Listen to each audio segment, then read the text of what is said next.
Originally he was going to take on Scott Hayward. Hayward decided to go in other directions, then Dean Harrison, but Daws had suffered from a virus, was unable to make the light welterweight limit. Dean Harrison pulled out of it, and so a late substitute in Sergejs Savrinovics.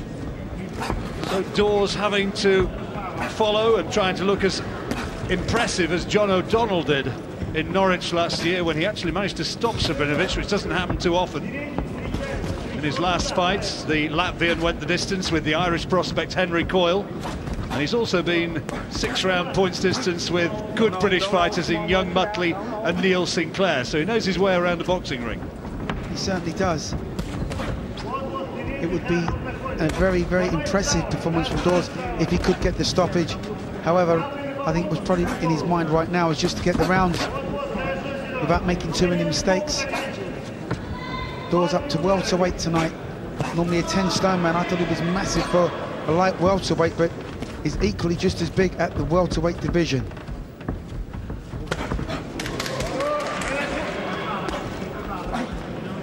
Daws has some good performances on his record. Got a win back in 2006 against Colin Lynes. And Lynes, as we know, went on to win European and British titles. So at his best, he can be a very handy man indeed. Won the British title, beating Nigel Wright on points, but then lost it in his first defence against the Scot, Barry Morrison. Lost his way just a little bit, Lenny. And now trying to regroup. Probably realising that at 30, he can't afford too many more slip-ups. The clock's ticking without a doubt for Daws. As you said before, started his career with some very, very impressive victories. Looked to be on track to do some, some really good things domestically, certainly. Just slipped off the pace.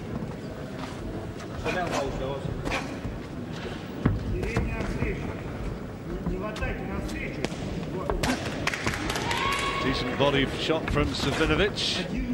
Gets enthusiastic applause from his trainer, Alexei Kosobakov. Savrinovics, very, very durable.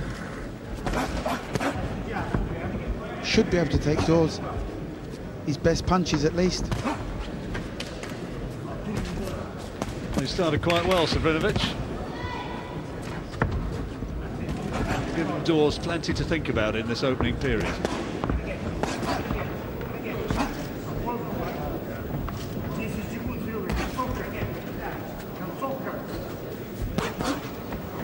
Closing seconds of an interesting opening round. When he puts the combinations together, looks very, very classy. He will need to be at his best tonight.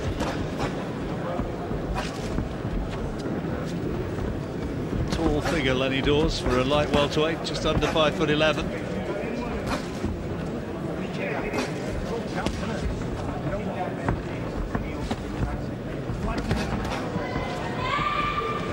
Savrinovics was being given animated instructions from his coach between rounds.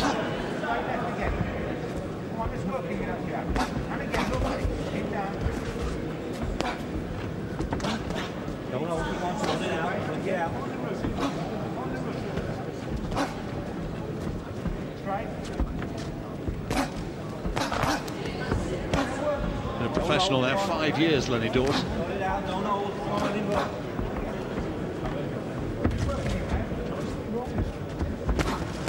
Daws keeping a much tighter defence, which he'll need to, because Savrinovics will be swinging punches over the top because he's outreached. Trying to bring down the guard, isn't he? There's a concerted attempt to nail Daws around the body, trying to get those gloves down.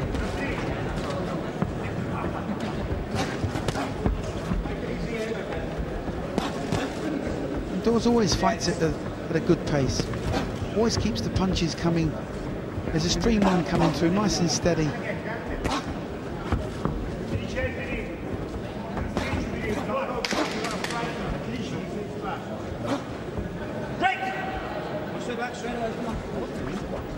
Howard Foster, the referee, splitting them up.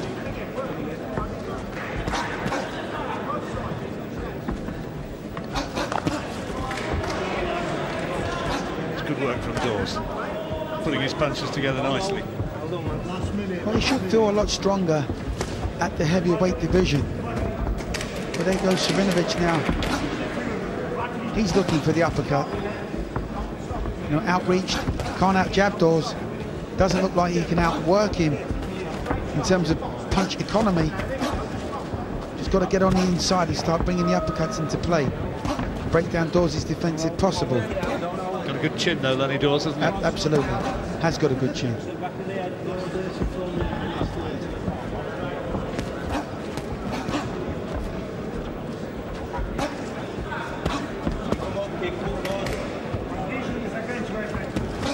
Round in the bag for Daws, I think. Savrinovics, though, has had his moments of success. He's just not quite been able to land enough for me. Daws would take this round.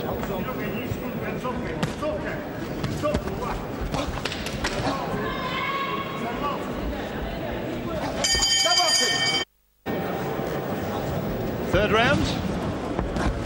And Lenny Daws at the moment looking as though he's in control. Just told by Robert McCracken to keep his elbows tucked in to block some of those big swinging hooks that Savrinovics is trying to employ.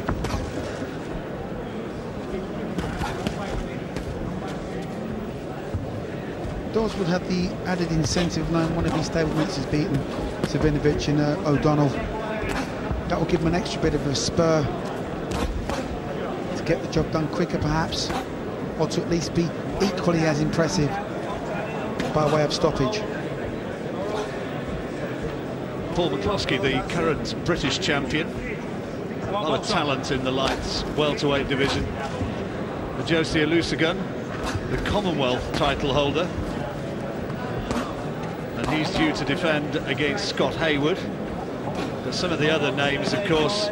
Ricky Hatton, Junior Witter sitting at ringside. He's got a WBC eliminator coming up shortly, he's hoping, which could well put him in line for a world title shot. There's talk of Timothy Bradley, who's the WBC title holder, actually going in other directions. Talking about a unification fight against the WBO champion. WBC don't like that, so there has been talk of Bradley being stripped. Gavin Rees, another one.